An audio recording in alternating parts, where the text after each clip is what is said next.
Y nada resulta ya. Si estás perdiendo la fe del Señor, que ya no das para más. Si estás perdiendo la fe y ya no hay tiempo para qué. Si ya no piensas igual que ayer.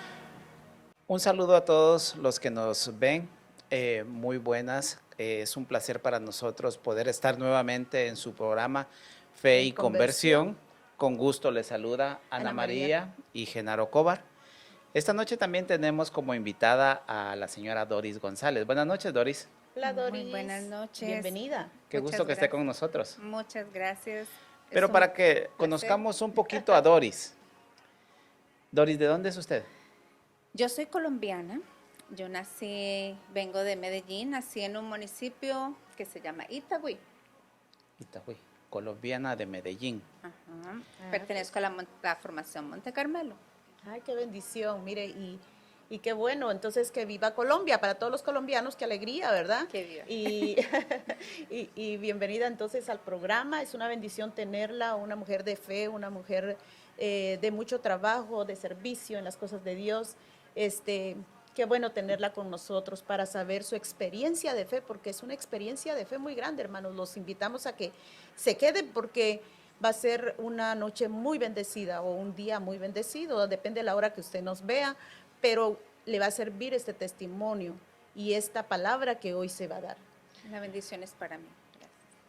Doris, ¿hace cuánto está usted en la formación? ¿Y a qué se refiere con la formación? Ok, yo llevo en la formación Monte Carmelo alrededor de casi 10 años y entré porque una señora me convencía con medio de tantas cosas que estaba pasando. Ajá.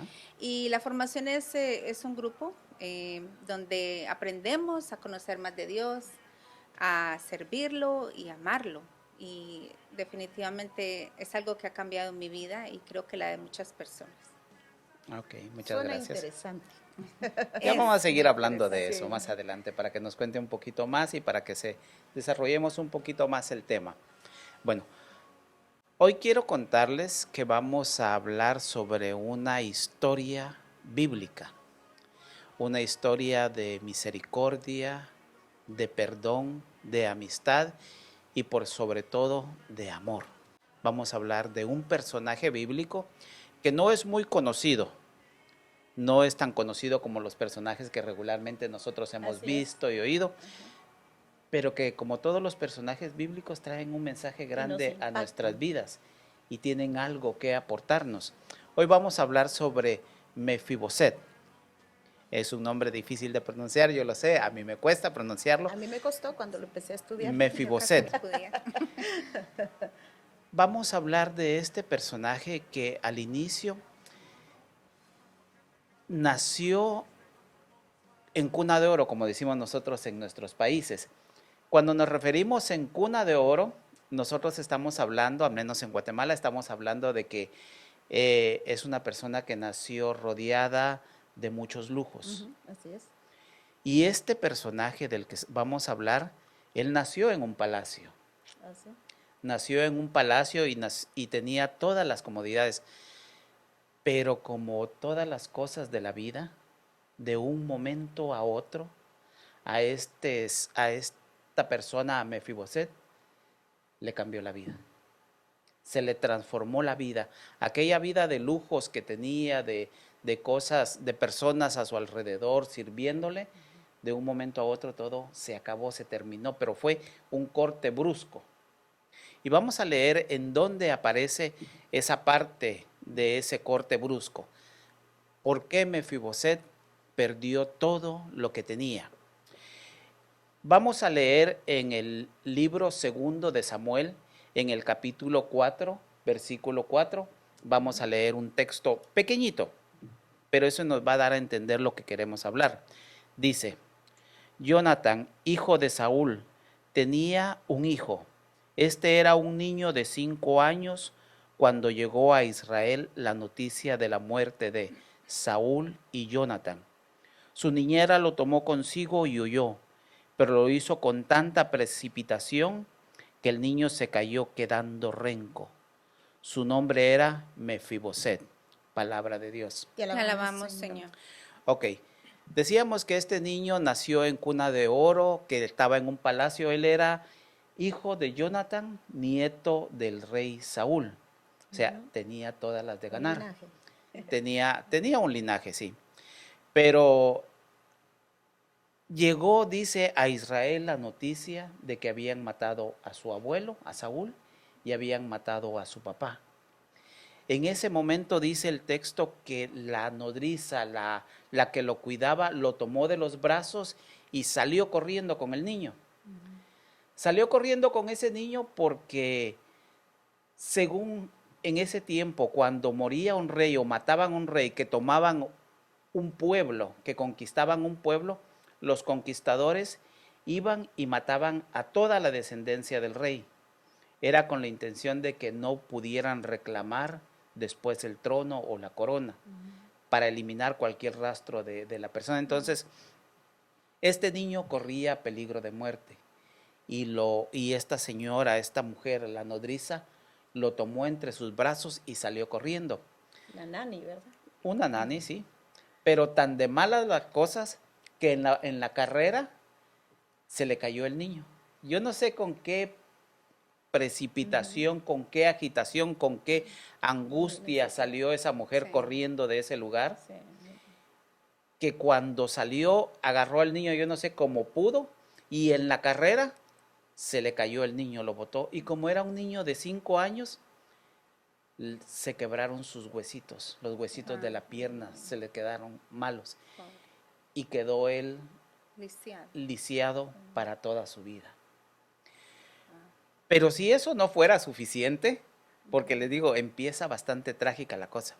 Si eso no fuera suficiente, ella, para salvar al niño y que no lo buscaran, lo llevó a un lugar,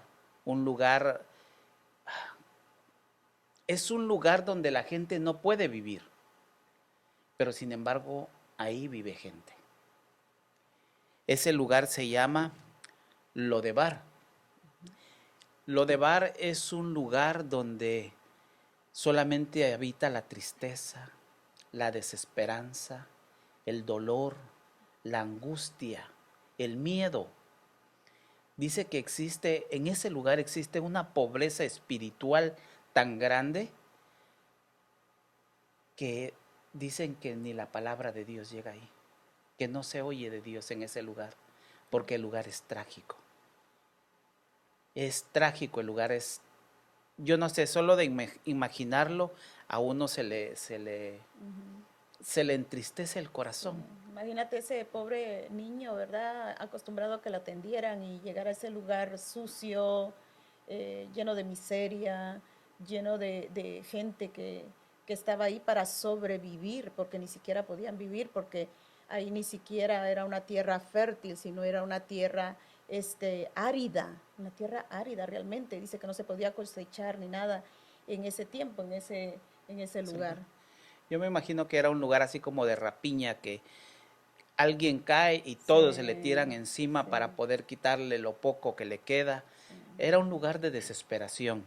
De mucha necesidad. Ahí llevaron a ese niño. Después de tener todos los lujos, después de vivir en la casa del rey, después de tener todo, pierde la salud, pierde a su padre, pierde a su abuelo, pierde todo lo que tenía y encima lo llevan a vivir a un lugar, disculpen la expresión, miserable.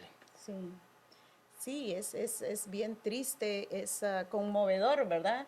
Pero en realidad a veces nosotros estamos ahorita hablando de Lodebar, de aquel tiempo, los tiempos del rey David, ¿no? Pero ahora, en este tiempo también hay un Lodebar, ¿verdad?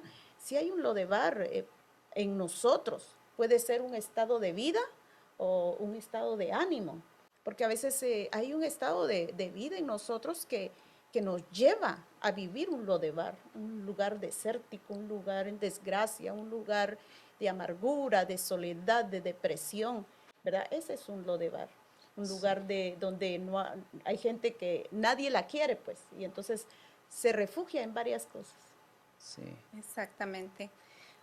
Basado en lo que la narración, en todo lo que están comentando, yo relaciono mucha parte de lo que fue mi vida con viviendo en un Lodebar. Solo para comenzar, yo llegué a este país tenía 24 años, hace unos cuantos años. Entonces, pero yo nací sabiendo de Dios, yo nací mi mamá me enseñó a orar, mi mamá y mi papá se encargaron de enseñarme la fe, inculcarme la fe, a mí, a mi hermano, mi familia. Y crecí en medio de las actividades de la iglesia, pero eso me fue cansando, como tantos niños que de nuestra formación los veo como que si yo pude haber sido uno de ellos, que las mamás los traen y los llevan y ellos, ay, pero no, tal cosa, y no, vamos.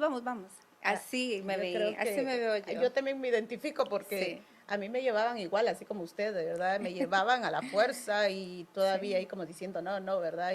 Pero qué lindo que los papás hagan eso y Sí, qué bueno sí. que nuestros padres hicieron eso, ¿no? Exacto. O sea que usted también viene de un linaje, ¿verdad? El linaje Sí. cristiano, católico, Sí, una ¿verdad? De herencia Dios. cristiana católica. No habían bienes materiales, no habían lujos. Teníamos lo necesario para vivir. Nunca nos faltó nada. Siempre había para vivir, pero no eran riquezas materiales, pero era una gran riqueza espiritual, una gran herencia que o sea, mis padres, gracias al Señor, todavía viven, pero eso fue lo más importante que ellos nos quisieron enseñar. Entonces, yo crecí en ese ambiente, sabiendo de Dios, pero me aburría y yo quería vivir mi vida. Y en lo que nos contó Genaro, lo que nos leyó Genaro, al niño lo llevaron a Lodebar, pero por salvarlo. Muchas veces nosotros nos vamos por nuestras acciones, nosotros mismos nos vamos a ese Lodebar, o por las acciones nuestras llevamos a nuestra familia a ese Lodebar. Entonces, es algo de que no siempre es culpabilidad de otra persona. Muchas veces nosotros mismos, con nuestras decisiones, no dejamos que nuestra vida pueda ser lo mejor. No es lo que Dios tiene para nosotros, pero gracias a Dios, Él tiene tanta misericordia y nos envía personas. Yo llegué a este país y pues rapidito conocí a mi esposo. Rapidito nos casamos. Oh, wow. Rapidito nació Luisa. Todo rapidito, ¿verdad? Todo rapidito nació la primera niña de los dos. Yo ya tenía un hijo que tuve allá en mi país. La hermana Rapita. También porque mi niño lo dejé con mi mamá mientras que lo podía traer. Y bueno, ya yo dije, mi vida va a cambiar. Yo ya estaba sentando cabeza, como decimos nosotros los hispanos. Ya sentó cabeza mi mamá. Ay, ya sentó cabeza esta muchachita. Por fin sentó cabeza esta muchachita. Y sí, me tranquilicé. Y rapidito, después de que nos casamos y ya al año larguito nació la primera niña de los dos, porque él tenía también su hijo de una primera relación. Entonces teníamos ya 2 varones, nació la niña y nuestra vida era bonita, había y hay amor. Pero en ese momento, pues imagínense, recién casados, ya con la niña. Y hubo un gran descubrimiento que me cambió la vida, me tiró al piso por completo. Yo descubrí que mi esposo era drogadicto. Yo no sabía, yo no tenía ni idea. Poco a poco intuí algo y empecé como a tratar de averiguar y rapidito me enteré. Ya había nacido, como ya les dije, ya había nacido la niña y fue algo muy fuerte, fue algo muy, o sea, a mí se me abrió el mundo, a mí se me derrumbó el mundo. Yo creí que yo no iba a poder sobrevivir eso. Mi mente no captaba lo que estaba pasando, mi mente no no asimilaba. Yo no podía creer que yo estuviera pasando por eso. Fueron no solamente momentos, fueron semanas, meses, años de una lucha. Tuve muchas etapas. Al principio yo estaba demasiado, le exigía que ya, tienes que parar, ya. No es que quieras, es que tienes que parar ya, es que no más. Y él trataba de explicarme que no era tan fácil, que era una enfermedad, que no era solamente el querer, sino que también había un proceso. Y era una droga muy fuerte, muy fuerte que él usaba. Que era un dolor muy físico, muy fuerte, que no lo dejaba funcionar si no la consumía. Yo le exigía, no, es que, o sea, yo tuve muchas fallas, pero gracias a Dios nunca fui adicta a las drogas. O sea, eso no fue una cosa que yo tuviera experiencia. Y fue una batalla campal a diario. A pesar de que el amor estaba ahí, nunca, o sea, siempre yo me levantaba como con exigencias, ya tienes que dejarlo. Era una situación muy tensa cuando él trataba, porque él trató muchísimas veces, no puedo ni contar en los dedos cuántas veces él trató muchísimas veces de parar, y volvía y caía, y volvía y caía. Se iba a trabajar así enfermo, volvía. Fue bien difícil, se deterioraba bastante. Él me decía, no, es que tengo que tener hay un proceso, no se puede parar de un momento a otro porque uno puede morirse, el cuerpo puede entrar en un shock y uno puede morirse, haber fallas cardíacas. Yo al principio decía, no, es que no, es que es ya, es que vas a parar ya, es que no me importa, yo necesito que ya pares. Poco a poco fui entendiendo que yo no era la que tenía el control. Hubo muchos episodios difíciles. Recuerdo, por ejemplo, una vez que él estaba de cumpleaños y el cumpleaños de él es el mismo día de mi hijo. Yo me dediqué a ser como una detective porque él me decía, ok, ya no estoy haciendo nada, ya no estoy usando nada. Y yo no le creía, yo no confiaba. Eso es otra cosa, que la confianza se pierde totalmente. Es muy terrible vivir así, sin confiar en la persona con la que uno vive, a la que uno ama. Y yo lo seguí, ese día yo lo seguí porque yo tenía ese presentimiento, como esa sensación de que él no me estaba diciendo la verdad. Lo seguí y vi que entró a un sitio y que salió de allí. Yo sé que ahí vendían drogas, que no era muy lejos de nuestra casa. Cuando él salió de allí, él me vio afuera del sitio. Qué fuerte. A él se le puso la cara como un papel, blanco, del pálido, del susto. Y lo que yo le dije fue, feliz cumpleaños, vienes a celebrarlo aquí. Él no supo qué decirme, se quitó su anillo de matrimonio y me lo entregó. Me lo quería entregar. Y yo le dije, no, yo no quiero ese anillo.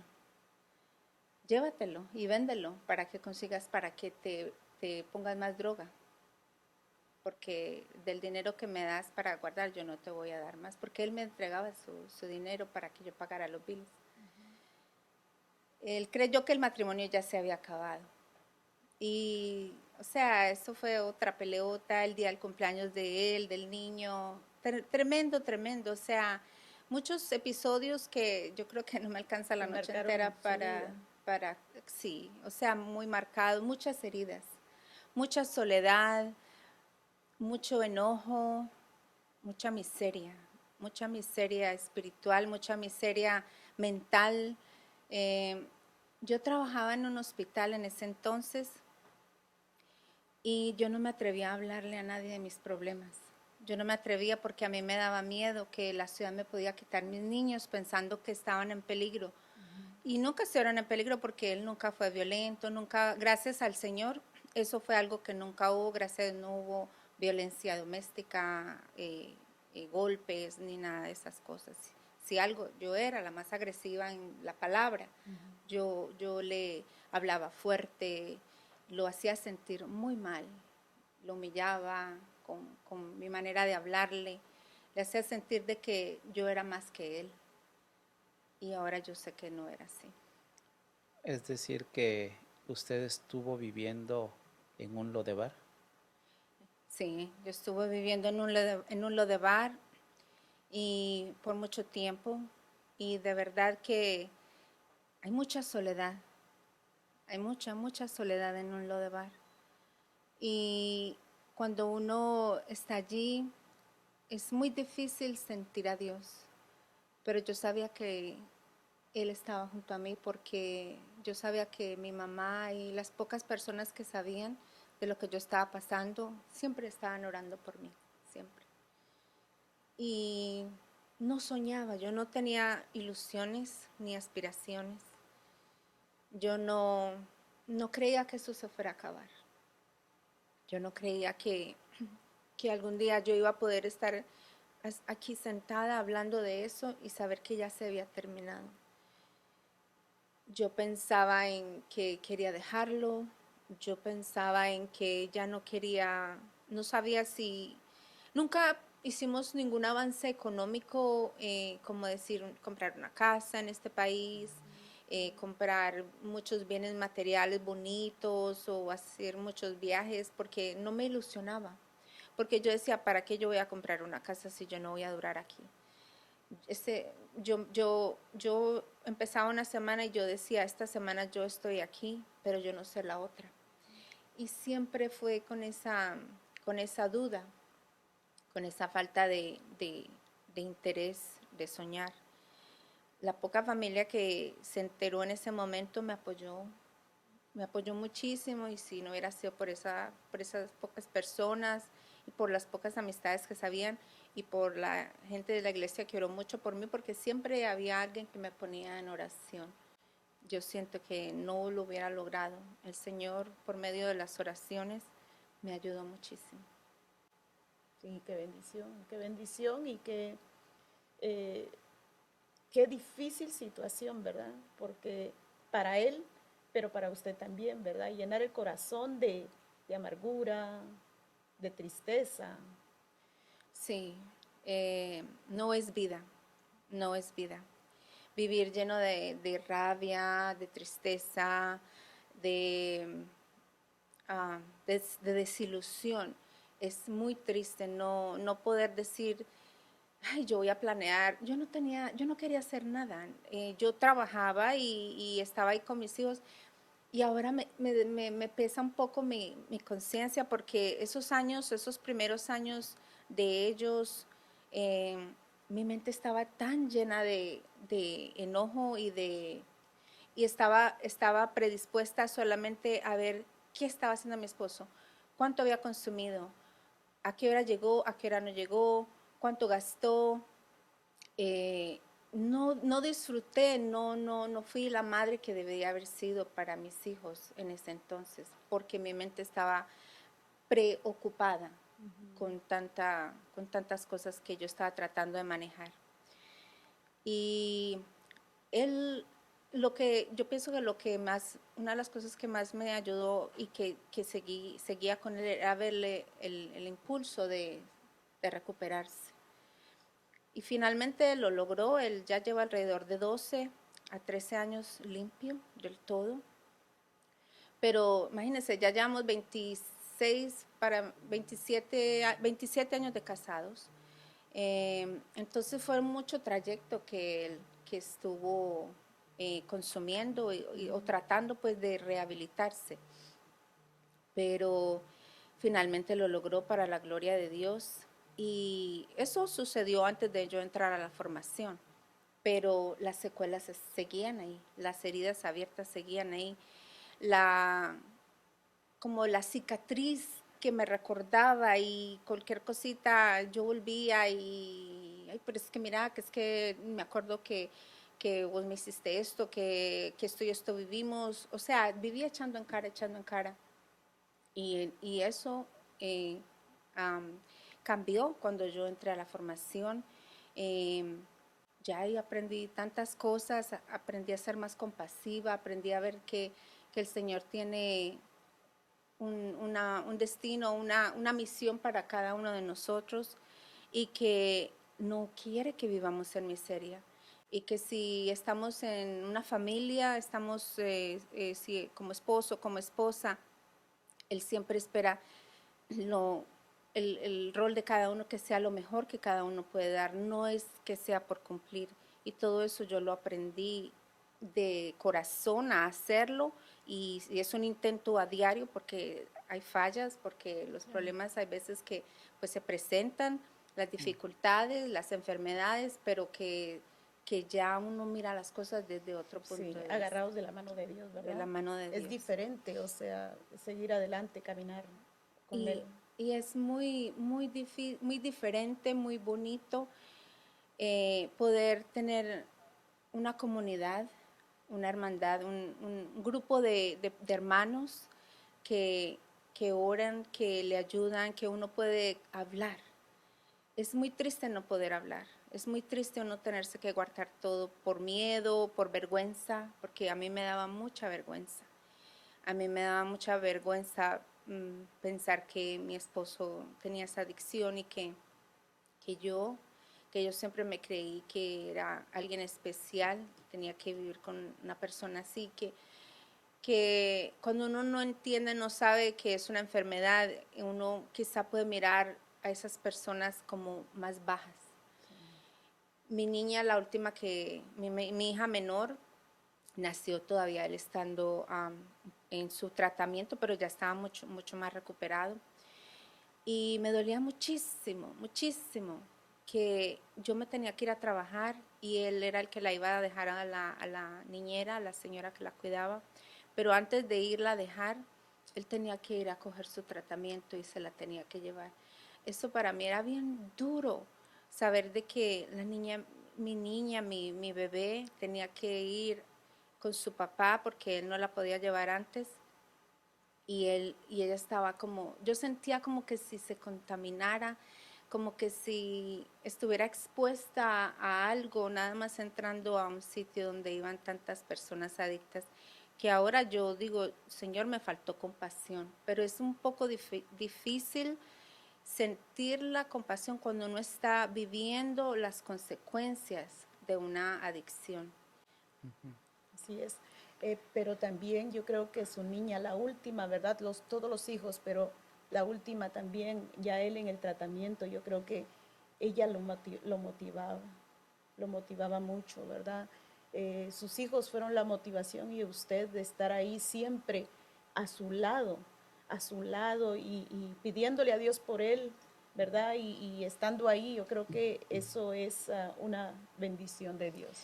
Sí, ellos fueron su motivación y también mi esposo a su manera era una persona creyente, él sabía de Dios, también él era sido y era católico.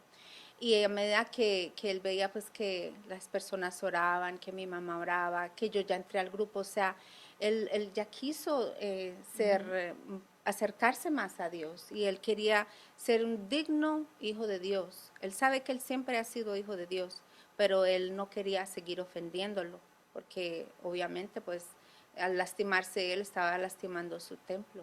Sí, pero también me contaba usted de que a él no habla español, ¿verdad? Y entonces como usted enojada y toda la cuestión y decía, bueno, aunque sea que vaya, que le entre algo por los oídos Por osmosis.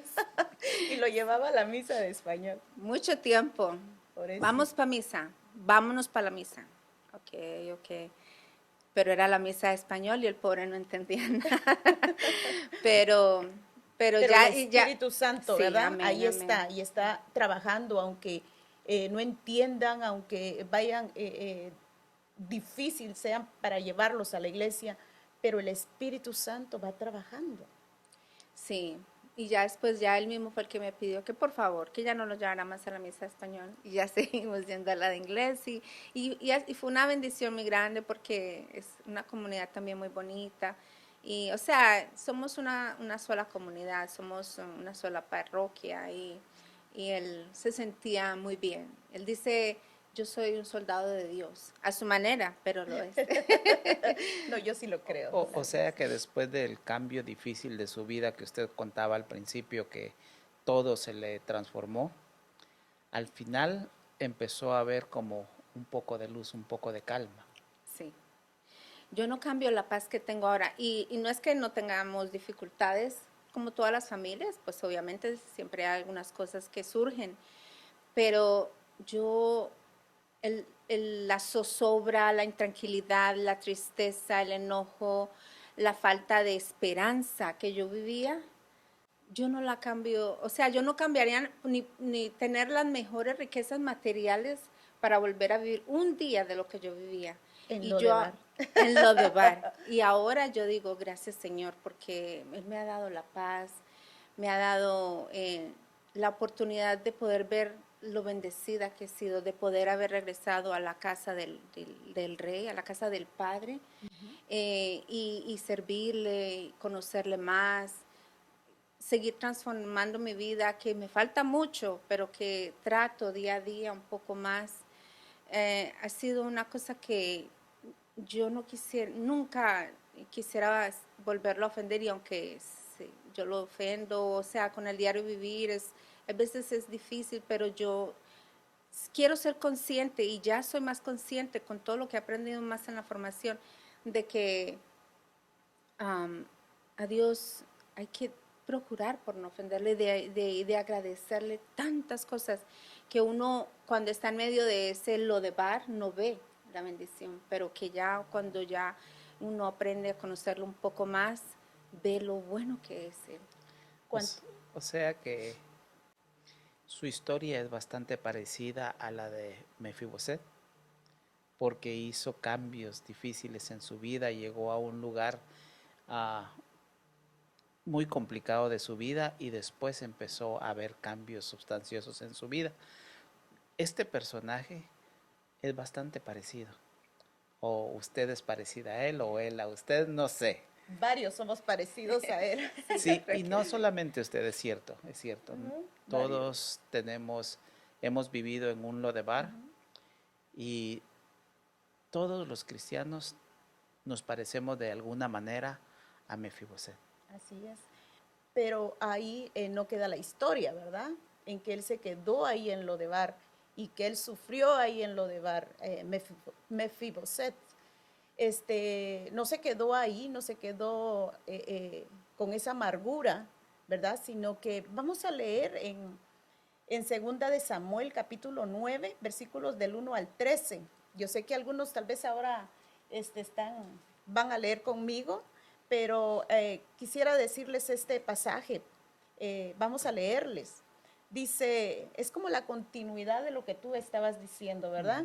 Solo que aquí estoy diciendo lo de Samuel, segunda de Samuel, capítulo 9, versículos del 1 al 13 podemos leer, pero podemos leer en casa o podemos reflexionarlo, pero hoy va a ser del 1 al 4, que voy a leer.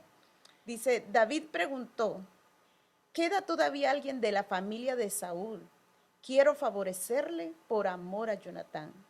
Tenía la familia de Saúl un siervo llamado Sibá. Lo trajeron ante David, que le preguntó, ¿eres tú Sibá? Respondió, sí soy yo.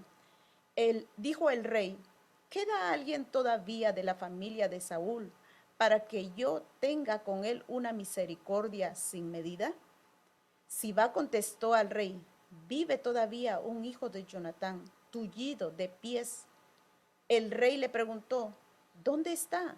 Respondió Sibá al rey, está en casa de Maquir, hijo de Amiel, en Lodebar.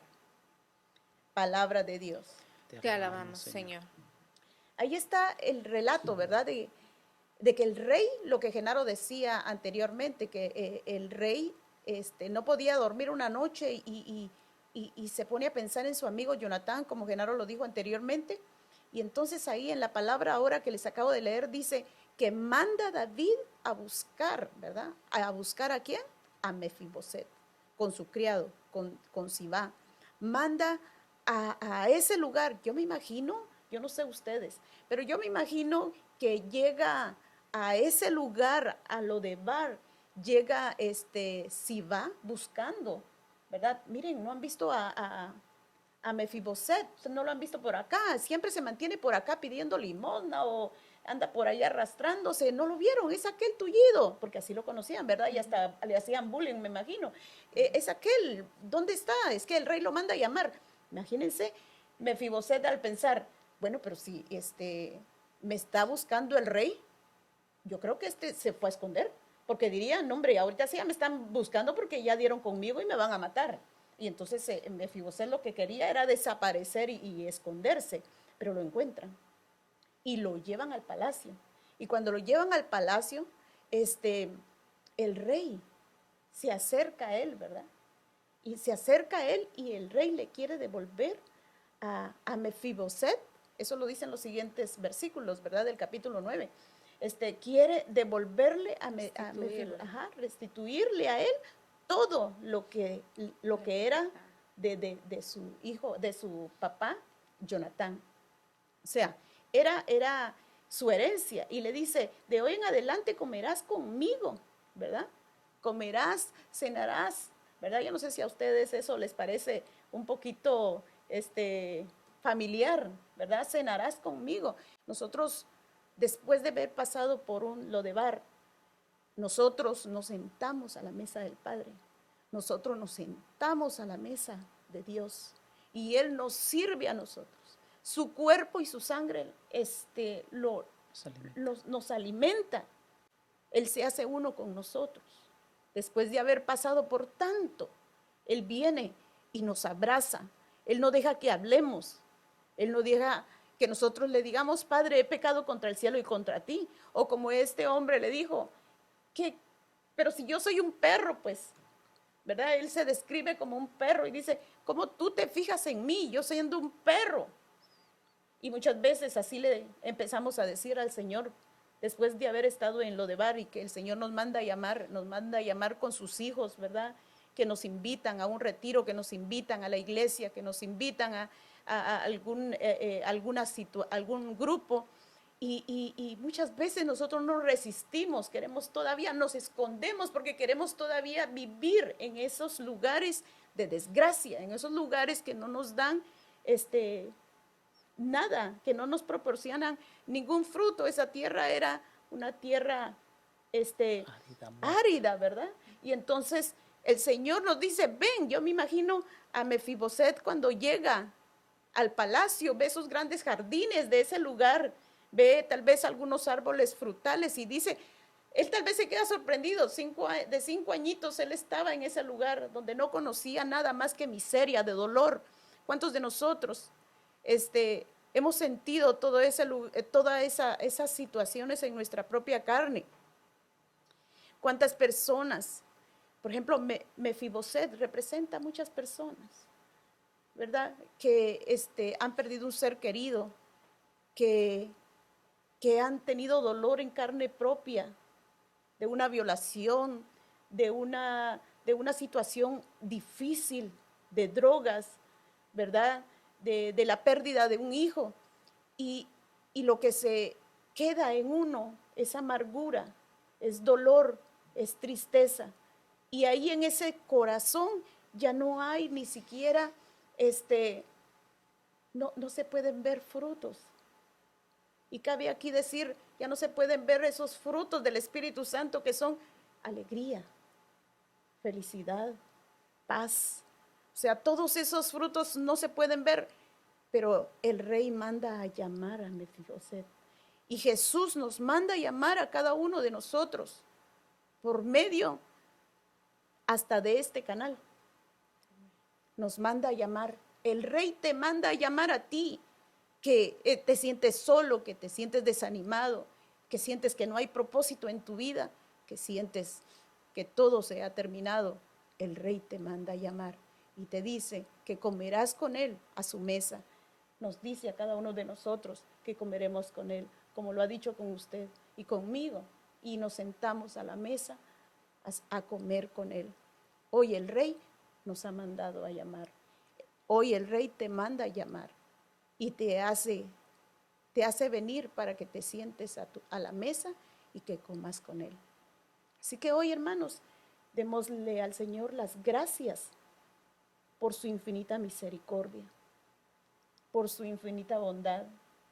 Qué maravilloso que Él, no viendo nuestros pecados, y nos lo perdona, ¿verdad? En el sacramento de la confesión, nos lo perdona y nos reviste para entrar, para sentarnos con Él, para vivir esa alegría, esa paz, que como usted bien dijo, esa paz que por nada se puede cambiar. Hay problemas, claro que sí, los van a ver en el transcurso, vamos a tener problemas en el transcurso de la vida, pero nosotros, hermanos, vamos a verlos de diferente manera, porque Jesús está con nosotros. No. Dios nos manda a llamar para restaurarnos, para darnos todo aquello que perdimos, devolvérnoslo una vez más.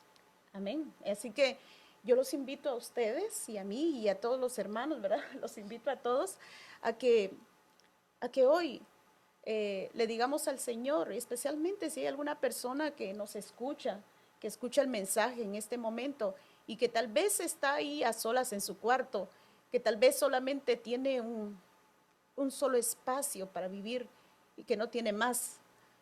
A ti yo te digo hoy que el Señor quiere que tú vengas a los pies de Él. Quiere que tú vengas porque Él te quiere abrazar. Aquellos hermanos que se sienten solos, desanimados, Él les quiere abrazar. Él les quiere bendecir. Vengan, acérquense. Acérquense a su parroquia. Acérquense a la iglesia. Hoy vamos a darle gracias al Señor por su infinita misericordia. Gracias, Padre, porque eres infinitamente bueno. Nadie es como tú, Señor. Gracias por habernos llamado por nuestro nombre.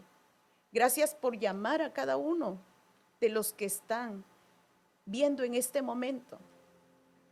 Porque grande es tu amor, grande es tu misericordia, Señor, para con tus hijos muy amados. Gracias, Papito Dios, por acercarte a nosotros. Gracias por amarnos. Gracias por bendecirnos. Bendito seas. Grande, Señor, eres tú.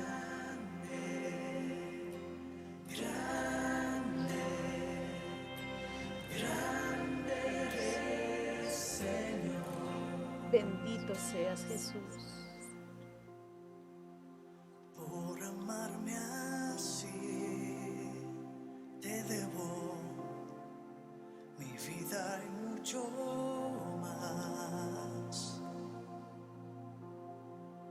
Por rescatarme así, te creo y creeré hasta el final. Bendito Voy a seas. proclamar. Gracias, Señor. Bendito y alabado seas. Gracias por este momento, Señor, que llegas a nuestra vida, porque cada día te encuentras con nosotros. Cada día, Señor, quieres encontrarte con tus hijos. Bendito, glorificado seas tú, Señor. Bendice a todos los niños, bendice a todos los jóvenes, bendice a todas las familias y llénalas de tu Santísimo Espíritu. Bendito, alabado y glorificado seas tú por siempre, por los siglos de los siglos. Amén. En el nombre del Padre, del Hijo y del Espíritu Santo. Amén. Que el Señor les bendiga a los Que el dos. Señor les bendiga. Gracias, Gracias, Doris. Dios les pague. Gracias, Doris, por Fue una bendición acompañarnos. estar aquí. Gracias a ustedes por estar una vez más con nosotros. Que Dios los bendiga, que Dios los guarde, que Dios los proteja hasta que nos volvamos a encontrar. Que el Señor les bendiga, hermanos. Pasen buena noche. Dios Nos les vemos bendiga. dentro de 15 días. Dios les Hasta bendiga. luego. Bye, Doris. Hasta luego. Gracias, Doris. Gracias a todos. ustedes por estar. Que el Señor nos siga bendiciendo, ¿verdad? Que el Señor nos siga llenando de su santísima presencia. Así sea.